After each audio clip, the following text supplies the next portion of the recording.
Good morning friends, welcome to my channel अनोखी मोहब्बत। और आप देख रहे हैं लॉस्ट गर्ल। लास्ट पार्ट में हमने देखा था कि जो नताशा रहती है वो जब जेल से बाहर निकलती है, क्योंकि उसका जो गुनाह रहता है उसके बारे में प्रॉपर एविडेंस नहीं मिल जाते हैं, तो कोर्ट के पास कुछ चारा नहीं रहता है कि वो कितने टाइम तक उसे और कस्टडी में रखें।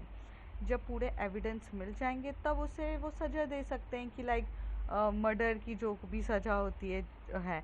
लेकिन अभी उसके अगेंस्ट प्रॉपर एविडेंस मिले नहीं रहते हैं, तो जिसकी वजह से उसको रिहा करना पड़ता है। और पर रिहा ना हो इसकी पूरी कोशिश खन्ना ख़ानदान ने की रहती है। मतलब खन्ना ख़ानदान में इन सेंस की उसके जो पापा रहते हैं और जो उसकी मॉम रहती हैं, उन्होंने ये पूरा डिसाइड करके रहता है कि किसी भी हालत में नताशा को निकलने नहीं देंगे। लेकिन अमायरा ऐसा नहीं चाहती थी। अमायरा नताशा से बहुत प्यार करती थी। उसके अंदर फीलिंग्स जो रहती हैं वो 5 महीने में बहुत ज़्यादा डेवलप्ड हो चुकी रहती है, और उसको हर दिन नताशा की फ़िक्र रहती है। ऐसा होता नहीं था कि वो नताशा के बारे में उसे कुछ चीज़ पता नहीं रहती थी। वो बहुत अपने जो उसका फ्रेंड सर्कल रहता है और कुछ अच्छे हायर अथॉरिटी के लोग रहते हैं, जिसकी वजह से वो पूरा क्या चल रहा है नताशा के साथ, उसके साथ वो जेल में ठीक है कि नहीं। और ये जो जेल रहती है वो एक्चुअल में जो ओरिजिनल जेल होती है वो नहीं रहती है, ये कस्टडी वाली जेल रहती है, जिसका अलग ही थोड़ा सा चैम्बर्स अलग रहते हैं, तो उसमें उसको रखा जाता है। तो उसको उसके बारे में बहुत बार पता करने की कोशिश करी, लेकिन इस अमायरा ने ऐसा नहीं था कि 5 मंथ्स में उसने ये कोशिश नहीं करी कि वो उससे मिले। उसने बहुत कोशिश करी थी, पर नताशा की परमिशन नहीं रहती थी। नताशा कभी भी अमायरा से मिलना ही नहीं चाहती थी, और इस 5 मंथ्स में वो मिलती नहीं है। स्टार्टिंग के कुछ मंथ्स तो हमारे कोविड में ही निकल जाते हैं, और फिर जब कोविड नॉर्मल होता है, जहाँ लोग एक दूसरे से मिल सकते हैं, तब वो मिलने की बहुत कोशिश करती है, पर वो आखिर मिल नहीं पाती क्योंकि नताशा उससे मिलना ही नहीं चाहती थी। लेकिन जब नताशा रिलीज़ होती है और बाहर आती है, तो मैंने आपको जैसे ही बताया था कि वो बहुत बड़ी इन्फ्लुएंसर रहती है, और वो इतनी बड़ी इन्फ्लुएंसर रहती है कि मीडिया उसको बाहर निकलते से ही कैप्चर करती है और बोलती है कि आपने क्यों मर्डर किया, क्यों मर्डर किया।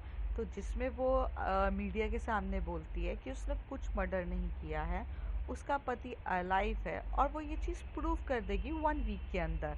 और यही चीज़ जब अमायरा सुनती है तो उसे भी शॉकिंग लगता है। अमायरा दिल्ली में रहने वाली थी, पर अमायरा दिल्ली से शिफ्ट होती है मुंबई में, क्योंकि उसे मुंबई आती है। उन दिनों जब वो कस्टडी में लिया गया था, या उसको जो भी चीज़ प्रूफ हुई थी वो मुंबई में हुई थी, और अमायरा रहने वाली दिल्ली की थी।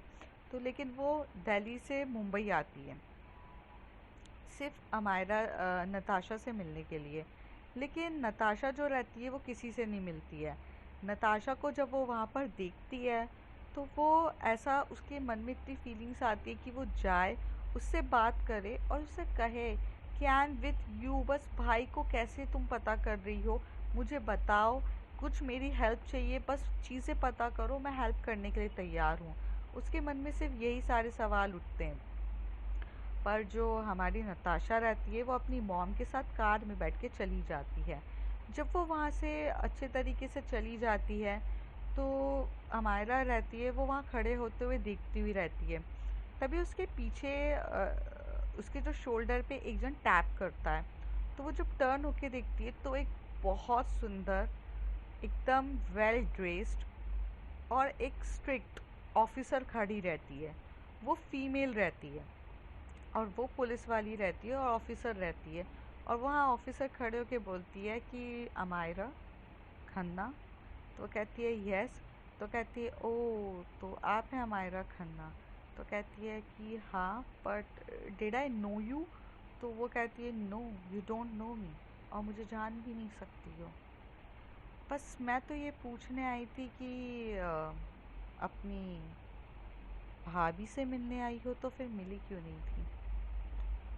तो अमायरा बोलती है कि नहीं, ऐसा कुछ भी नहीं है, मैं उससे मिलने नहीं आई थी, वो तो बस मैं देखने आई थी कि आखिर उसने मेरे भाई का मर्डर किया है, तो मुझे सिर्फ ये जानना था। अमायरा जितनी बार ये सारी बातें कर रही थी, उसकी जीप उतनी लड़खड़ा रही थी। तो वो जो ऑफिसर रहती है, उसका नाम सोनिया सोनिया रहता है। सोनिया ये कहती है कि मुझे समझ में तो आ रहा है, बट तुम इतना ज़्यादा यू नो जब अक्सर इंसान जब झूठ बोलते हैं तभी उनकी ज़बान इतनी लड़खड़ाती है। तो तुम झूठ बोल रही हो, तुम एक्चुअल में अपनी नताशा से मिलने आई हो, ये जानने के लिए कि नताशा ठीक है कि नहीं, क्योंकि इस पूरे 5 मंथ्स के अंदर तुमने पूरी कोशिश करी उससे मिलने की, लेकिन नहीं मिली। तो वो कहती है कि देखो, आप क्या बोल रही हो, मुझे कुछ समझ में नहीं आ रहा, मैं चलती हूँ।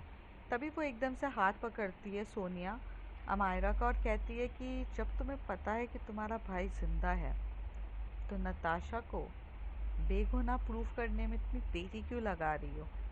तो वो एकदम से हाथ झटकती है और कहती है देखो सोनिया, मुझे नहीं पता कि तुम क्या बातें कर रही हो और तुम्हारी क्या प्रॉब्लम है और तुम क्यों मेरे पीछे पड़ गई हो, मैं तो तुम्हें जानती भी नहीं हूँ। और ये बोलकर वो फटाक से वहाँ से टैक्सी पकड़ती है और टैक्सी पकड़ के निकल जाती है। दूसरी तरफ वो जब जाती है और फ़ोन करती है अपने डैड को, और डैड बोलते हैं कि तुम कहाँ पर हो। तो वो कहती है कि वो मैं एक्चुअल में मुंबई आई थी अपने फ्रेंड से मिलने के लिए। तो उसके डैड काफ़ी ज़्यादा गुस्सा करते हैं, क्योंकि इन दिनों इस 6 मंथ्स में जब से रोहन गया रहता है, ये 5 मंथ से ये लोग इतने ज़्यादा टाइम लाइन में रहते हैं कि अगर इनकी एक भी गलती, पल्ला इन पर ही भारी पड़ जाएगा। क्योंकि वहाँ पर वो बंदी 5 मंथ्स रहकर आराम से जेल में रहकर उसकी कोई भी उसको प्रूफ नहीं कर पाया, और वो वहाँ से निकल कर आई है और वो सबके सामने ये कह रही है कि वो प्रूफ कर देगी कि रोहन ज़िंदा है। तो इतना कॉन्फिडेंस लेवल उसमें आया कहाँ से है, और आया है तो ठीक है ना भाई, पर उसको इतना ज़्यादा कॉन्फिडेंस लेवल पे वो बोलकर जाती है कि सबको ऐसा लगता है कि वो सही बोल रही है। अक्सर ऐसा होता है कि जब हम सच या झूठ को बहुत कॉन्फिडेंस लेवल पे बोलते हैं, तो वो चीज़ नहीं भी हुई रहती है तो वो साबित हो जाती है। तो वही उसके पापा बोलते हैं कि अमायरा, रोहन जिंदा है या नहीं है फ़र्क नहीं पड़ता, पर तुम्हारी एक गलती हमें बहुत भारी पड़ने वाली है। तुम कोई भी ऐसी गलती ना करो जिसकी वजह से हमें ये सब फेस करना पड़े। तुम अभी के अभी दिल्ली वापस आओ। तो कहती है कि पापा मैं अभी नहीं आ सकती हूँ, मुझे बस जानना है कि रो कहाँ है और रोहन ज़िंदा है, ये बात आप भी जानते हो और मैं भी जानती हूँ। क्यों आप ये चीज़ एक्सेप्ट करना नहीं चाहते हो। तभी उसके पापा बहुत लाउड तरीके से चिल्लाते हैं, बोलते हैं मैंने कहा ना रोहन ज़िंदा नहीं है, और हम फैमिली हैं, हमें एक साथ रहना पड़ेगा। अगर हमने एक साथ मिलजुल के काम नहीं किया तो मायरा हमारे साथ बहुत कुछ बुरा हो सकता है। और तुम जिस लड़की के बारे में बात कर रही हो वो तो सीधे सीधे खुला हमको चैलेंज देकर गई है, और तुम उसकी बात को एक्सेप्ट कर रही हो। अगर तुमने ये चीज़ नहीं हैंडल करी तो बहुत प्रॉब्लम हो जाएगी। ये बोलकर उसके पापा बोलते हैं कि तुम वापस आओ, मैं फ़्लाइट की टिकट्स कर रहा हूँ। तो वो कह देती है पापा, आप शायद रोब से प्यार करते हो या नहीं करते हो, लेकिन मैं बहुत ज़्यादा प्यार करती हूँ। मैं अपने भाई के बारे में पता करके रहूँगी, बात ख़त्म। और ये बोल के वो फ़ोन काट देती है। जो उसके पापा रहते हैं वो वैसे ही बहुत ज़्यादा गुस्से में आ जाते हैं, और वहाँ पे रखा हुआ जो ग्लास होता है वो उठा के फेंक देते हैं। तो जैसे ही वो फेंक रहे थे, गुस्से में होते, तभी एक पॉपअप आता है, एक मेल आता है। और वो मैंने जैसे कहा कि वो मेल इतना ज़्यादा इम्पॉर्टेंट होता है कि उस मेल के अलावा और कुछ नहीं था। मेल आता है तो उसके पापा वो मेल को जाकर देखते हैं और उसको रिप्लाई देने लगते हैं, और रिप्लाई देते हुए अच्छे से बात कर रहे रहते हैं। करीब 10 से 15 मिनट तक वो उस पर चैट कर रहे रहते हैं, या फिर ये कहो कि मेल टू मेल का रिप्लाई दे रहे रहते हैं। उसके पापा जैसी हो जाती, फिर थोड़ी देर के बाद उसकी मॉम का फ़ोन आता है, मिसेस खन्ना का। मिसेस खन्ना उसके पापा को बताती है कि नताशा ने ऐसे खुलेआम चैलेंज दिया है, क्या है आप मुझे बता रहे हो कि नहीं। तो वो कहते हैं कि मुझे खुद नहीं पता है क्या चल रहा है, और तुम्हारी बेटी वहाँ मुंबई में जाकर क्या कर रही है, अगर उसकी एक भी गलती हुई तो हम प्रॉब्लम में हो जाएंगे। तो वो कहती है कि ठीक है ना, तो चलो। तो वो कहती है कि हाँ ठीक है चलो। तो उसके जो पापा रहते हैं वो भी टिकट्स बुक करते हैं मुंबई के लिए, क्योंकि अब वो किसी भी हालत में ये नहीं चाहते थे तो हो, लेकिन उनकी टिकट्स कैंसिल हो जाती है। और वो चाह कर भी जा नहीं पाते हैं, क्योंकि उनके बिज़नेस के टूर या बिज़नेस की वजह से उनकी मीटिंग्स रहती है, तो उनको टिकट्स कैंसिल करनी पड़ती है। मतलब बुक करने के बाद वो काफ़ी जल्दी कैंसिल कर देते हैं। दूसरी तरफ जो अमायरा रहती है वो बहुत ज़्यादा टेंशन में रहती है, और उसे कुछ भी चीज़ समझ में नहीं आ रही रहती है। पर इन दिनों जब अमायरा नताशा के साथ नहीं थी, तो लेकिन उसकी बॉन्डिंग सीक्रेट गर्ल ईव के साथ बहुत ज़्यादा थी। तो उसी का मैसेज आता है और कहती है, बेबी मिलने गई थी तो फिर मिलकर क्यों नहीं आई। ये बात सुनकर तो अमायरा एकदम से शॉक्ड हो जाती है, और वो कहती है कि व्हाट डू यू मीन, तुम्हें कैसे पता कि मैं मिलने गई थी नताशा से। तो वो कहती है कि तभी वो कहती है, मैंने तो तुम्हें पहले ही कहा था कि मैं तुम पर नज़र रखती हूँ। तुम कहाँ जा रही हो, कहाँ क्या कर रही हो, तुमसे पहले मुझे पता रहता है। तुम्हारी दो आंखें हैं, मेरी अनेक आंखें हैं। मैं तुम्हारे बारे में सब कुछ पता कर लेती हूँ बेबी। पर आखिर तुम्हारा पहला प्यार है, और पहले प्यार की मैं बहुत इज्जत करती हूँ। तो वो कहती है, तुम्हें बुरा नहीं लग रहा है कि मैं नताशा के पास गई थी और उसे मिलने की बात कर रही थी, और हम इतने ज़्यादा क्लोज़ हैं अब, तो तुम्हें बुरा नहीं लग रहा है। ये सारी बातें उनकी कॉल पर हो रही रहती है, क्योंकि जो जब सीक्रेट गर्ल ईव का मन करता है तो वो कॉल कर देती है। तो वो फ़ोन उठाती है, फ़ोन उठा के क्या बोलते हैं, अमायरा बात कर रही रहती है। तो रिप्लाई देती है हमारी सीक्रेट गर्ल ईव, कहती है नहीं, क्योंकि मेरा भी पहला प्यार कोई रह चुका है, और जब मैंने किसी से प्यार किया था तो मैं समझ सकती हूँ कि हम अगर दूसरी बार भी किसी से प्यार करें तो हम पहले प्यार को नहीं भूल सकते हैं। और मैं तुम्हें बोलना भी नहीं चाहती हूँ कि भूलो। अगर तुम्हें तुम्हारा पहला प्यार मिलता है तो मैं सबसे ज़्यादा खुश होंगी, क्योंकि मैं जिससे प्यार करती हूँ मैं उसे खुश देखना चाहती हूँ, चाहे वो अपने फर्स्ट लव के साथ ही क्यों ना हो, पर वो खुश रहे, यही मेरी दुआ है। तो कहती है कि सीरियसली तुम्हें जेलसी नहीं हो रही है।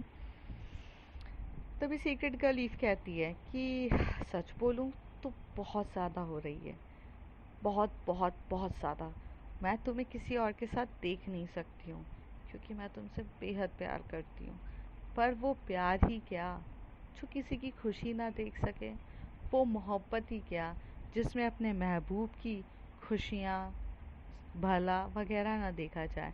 तो ऐसे प्यार का कोई मतलब नहीं होता है मायरा, और मेरे लिए आपकी खुशी इम्पॉर्टेंट है। अगर आप फर्स्ट लव से भी मिलकर खुशी मिले तो मुझे कोई इशू नहीं है। मैं हमेशा हूँ आपके लिए, और हमेशा रहूँगी। ये बोलकर सीक्रेट गर्ल ईव अपना फ़ोन कट कर देती है। अमायरा यहाँ पे बोलना ही चाहती थी कि baby I love you too, and I want it, but same time I love Amayra, same time I love Natasha also. पर सीक्रेट गर्ल ईव की बात वो बोलती तो उसने कट कर दिया, लेकिन जो हमारी अमायरा रहती है वो भी कम नहीं रहती। उसे जो फीलिंग्स बतानी रहती है तो वो बता देती है, वो उसे मैसेज कर देती है। तभी सीक्रेट गर्ल ईव का मैसेज आता है, मैंने कहा ना कि आप जिस चीज़ पे खुश हो वो इम्पोर्टेंट है। आप भले उससे प्यार करते हो मैटर नहीं करता, मैं आपसे प्यार करती हूँ यही मैटर करता है, और मेरे लिए मेरी लव इम्पॉर्टेंट है। आपको खुश देखना इम्पॉर्टेंट है, आप किसी के साथ भी खुश हो, दिस डजेंट मैटर। अमायरा वहाँ लिखती है कि मैं खुश आपके साथ भी हूँ, और अगर आप मुझसे दूर चले जाओगे या आप मुझसे बात नहीं करोगे तो मुझे अच्छा नहीं लगेगा। तो वहाँ पर जो सीक्रेट का लीफ लेती है वो कहती है, बेबी तुम चाह कर भी मुझसे दूर नहीं जा सकती हो, या मैं चाह कर भी दूर नहीं जा सकती। बोला ना मेरे हैं कि मेरी अनेक आंखें हैं जो आप पे नज़र रखती है। कुछ भी चीज़ होने से पहले पहले मैं रहूँगी आपके साथ। तो इस बात को जो सुनकर अमायरा काफ़ी ज़्यादा खुश होती है, और वो कहती है कि ठीक है, दूसरी तरफ जो हमायरा रहती है वो कांटेक्ट करती है नताशा को, क्योंकि कहते हैं ना पहला प्यार भुलाए नहीं भूलता है। और चाहे पहला प्यार कितना भी दूर हो, लेकिन जब वो करीब होता है तो उसके दूर नहीं रहा जाता है। तो अमायरा बहुत सारे मैसेजेस करती है, बहुत बार कॉल करती है कि please pick up the call, I am sorry, मेरे से एक बार बात कर लो, एक बार बात कर लो। पर नताशा उसे इग्नोर करती है। नताशा उसका फर्स्ट डे इग्नोर करती है, सेकंड डे इग्नोर करती है, बट थर्ड डे जब वो उसको इतने मैसेजेस करती है उसे रहा नहीं जाता है, और वो उसे बोलती है कि आओ मेरे साथ। तो वो उसे एक एड्रेस भेजती है जो फार्म हाउस का एड्रेस रहता है, वो फार्म हाउस पे बुलाती है। तो जब अमायरा होती है वो वहाँ पर जाती है, तो नताशा गेट ओपन करके बोलती है बैठो, क्या लोगी, विस्की या वाइन? तो कहती है वाइन विल बी फाइन। तो कहती है ओके।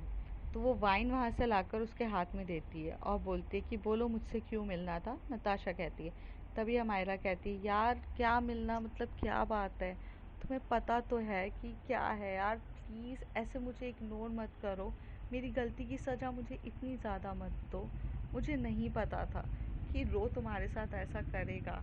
मैं यहाँ पर हूँ ना, मैं मैं सच्ची में हेल्प करना चाहती हूँ रो को ढूंढने के लिए, तुम जैसे बोलोगी मैं वैसा करूँगी, पर नताशा प्लीज़ मुझसे इतने दूर मत जाओ। नताशा उसकी बातें सिर्फ एक तरफा सुन रही रहती है। तभी वो उसको बोलती है कि क्या है अमायरा, क्या प्रॉब्लम है तुम्हारी? तुम्हें जो चीज़ लगता है कि तुम हो ना सबसे बड़ी हो, तुम शर्लॉक्स होम हो, तुम सब कुछ फाइंड आउट कर लोगी, तुम हर एक चीज़ पता कर लोगी, तुम जो चाहो वो कर सकती हो, राइट?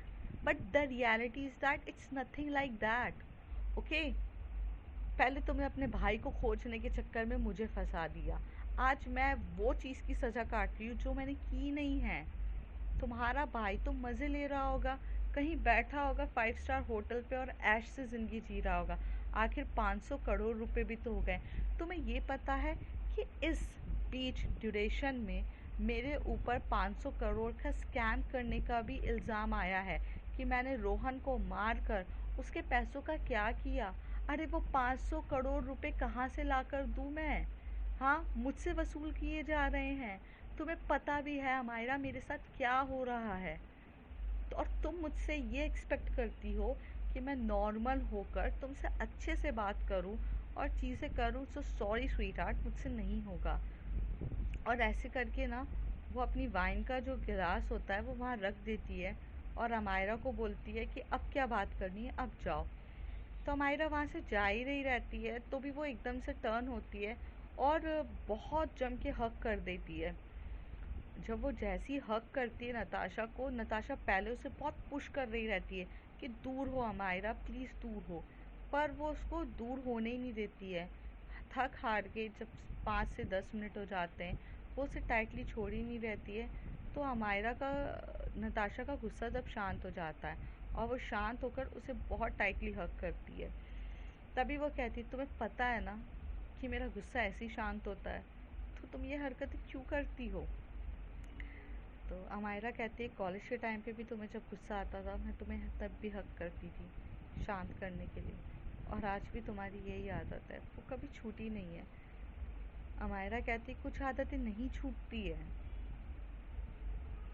सॉरी, नताशा कहती है कि कुछ आदतें नहीं छूटती हैं अमायरा, जो ज़िंदगी भर आपके साथ रहती है। तभी अमायरा उसकी आंखों में देख के बोलती है एग्जैक्टली, कुछ आदतें नहीं छूटती हैं और कुछ आदतें बहुत अच्छी होती हैं नताशा। कुछ लोग जो पहले जैसे रहते हैं वैसे ही रहते हैं। नताशा बोलती है नहीं, बहुत कुछ बदल गया है अमायरा, अब पहले जैसा कुछ नहीं रहा। तभी अमायरा और टाइटली उसे हग करती है और थोड़ा सा दूर होके बोलती है वही तो, बहुत कुछ बदल गया है, पहले जैसा कुछ नहीं रहा।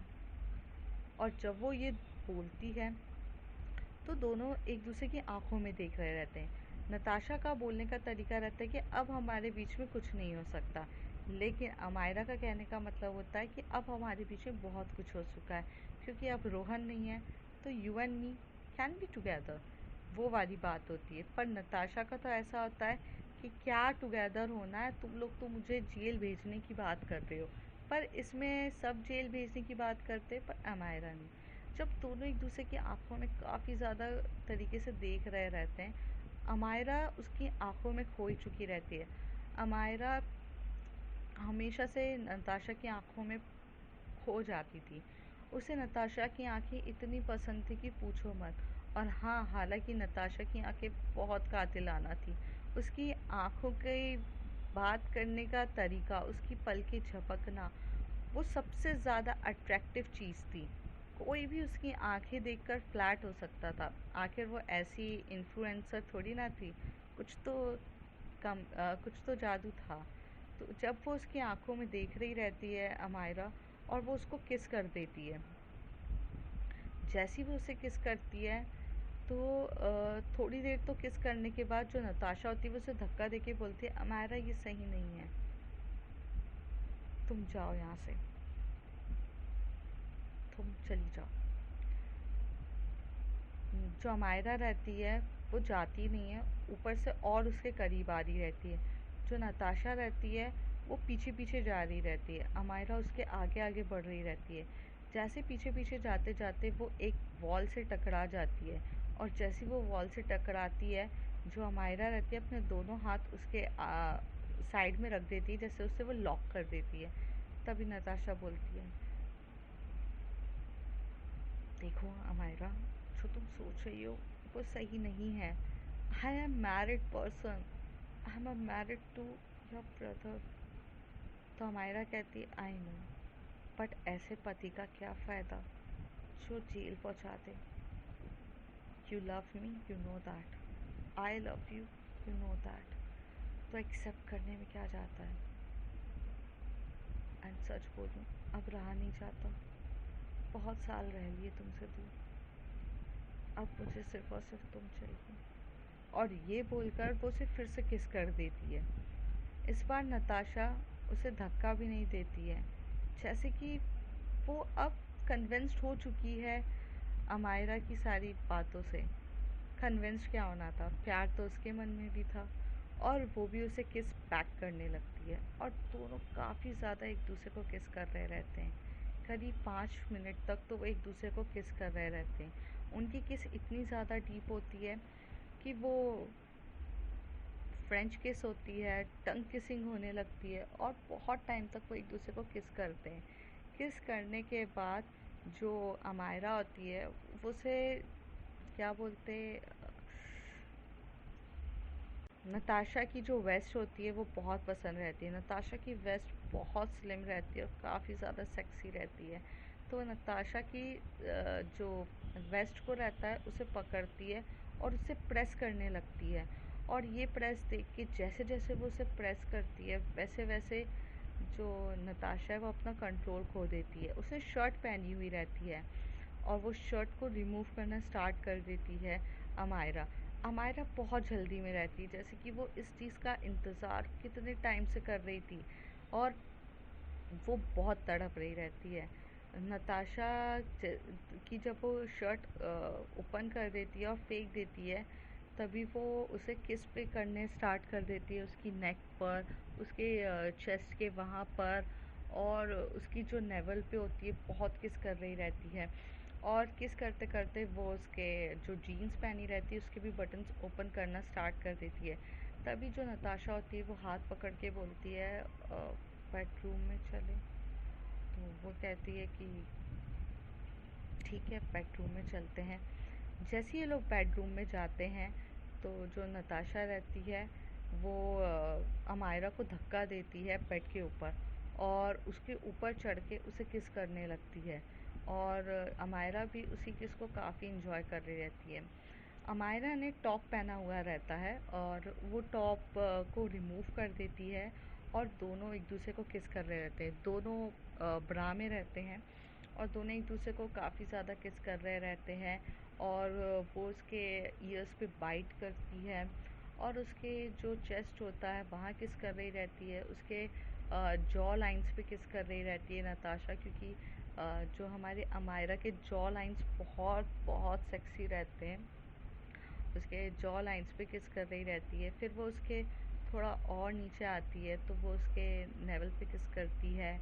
और फिर धीरे धीरे ये एक दूसरे के में बहुत ज़्यादा खो जाते हैं, और कब उनके जो लोअर पार्ट के जो क्लॉथ्स रहते हैं वो रिमूव हो जाते हैं, फ्लोर पे गिर जाते हैं, और दोनों काफ़ी ज़्यादा डीपली एक दूसरे को किस कर रहे रहते हैं, एक दूसरे की बॉडी को फील कर रहे रहते हैं, बॉडी वार्म कर रहे रहते हैं, और एक ही ब्लैंकेट के अंदर दोनों काफ़ी ज़्यादा रहते हैं। ये लोग इंटीमेट बहुत डीपली हुए रहते हैं, और इंटीमेट होने के बाद, बहुत क्रेज़ीली इंटीमेट होने के बाद, जो अमायरा रहती है वो नताशा की गोद में मतलब नताशा के शोल्डर पे सर रखकर सो जाती है। लेकिन जो नताशा रहती है वो पूरी रात भर नहीं सोती है। जैसे ही वो अपनी आंखें बंद करती है तो उसकी आंखों में से आंसू गिर रहे रहते हैं, उसे आंखों में से रोना आ रहता है, जैसे कि वो किसी चीज़ का उसे बुरा लग रहा है, किसी चीज़ के लिए वो बहुत ज़्यादा गिल्टी फील कर रही है। अक्सर ऐसा होता है ना कि जो हम चीज़ नहीं करना चाहते हैं, अगर हम वो चीज़ करने लग जाते हैं तो हमें हमारी आंखों में से आंसू आने लगते हैं। वही चीज़ नताशा के साथ हो रही थी। जैसे कि उसे किसी चीज़ का बहुत ज़्यादा गिल्ट था। वो खुश थी, वो एक तरफ से इंटीमेट होकर रिलैक्स फील कर रही थी, लेकिन दूसरी तरफ उसकी आंखों में आंसू थे। जब वो अमायरा की तरफ देखती है, वो बहुत प्यार से देख रही रहती है। अमायरा बहुत क्यूट दिख रही रहती है, और उसकी मासूमियत उसको इतनी ज़्यादा अट्रैक्ट कर रही रहती है। वो उसे किस करती है, और उसके फोरहेड पे किस करती है, उसके लिप पे किस करती है, उसकी आई पे किस करती है, उसे बहुत टाइटली हग करते हुए कहती है, Amayra I am sorry baby, but मैं क्या करूं, मेरे पास कोई और तरीका नहीं है। आज मैं इस कंडीशन में फंस गई हूँ। मैं जानती हूँ तुम्हारी गलती नहीं है, बट कहीं ना कहीं मैं इन सब चीज़ों में फंस चुकी हूँ। बट बट मैं क्या करूँ baby, you are such a so sweet heart, I really love you. और ऐसे करके वो हक कर रही रहती है, लेकिन जो हमारी अमायरा रहती है वो तो सो चुकी रहती है, उसे तो ये सारी बातें सुनाई भी नहीं देती है। अब आगे फ्रेंड्स देखते हैं होता है क्या, ऐसी क्या बात थी जिसकी वजह से नताशा ने उसे सॉरी बोला, और वो क्यों इतना गिल्टी फील कर रही थी। आगे के कुछ राज हैं वो आगे कुछ जल्दी खेलेंगे। और यहाँ पर ना मैंने टाइटल रखा है लॉस्ट गर्ल, पर आप सोच रहे होंगे कि टाइटल लॉस्ट गर्ल क्यों है, और यहाँ पर तो कुछ ऐसा दिख नहीं रहा है, लेकिन आगे कुछ एपिसोड्स में ये टाइटल भी आपको क्लियर हो जाएगा, और आपको समझ में आएगा कि लॉस्ट गर्ल क्यों कहा गया है। तब तक के लिए bye bye, take care. If you like my story, like share and subscribe. Thank you.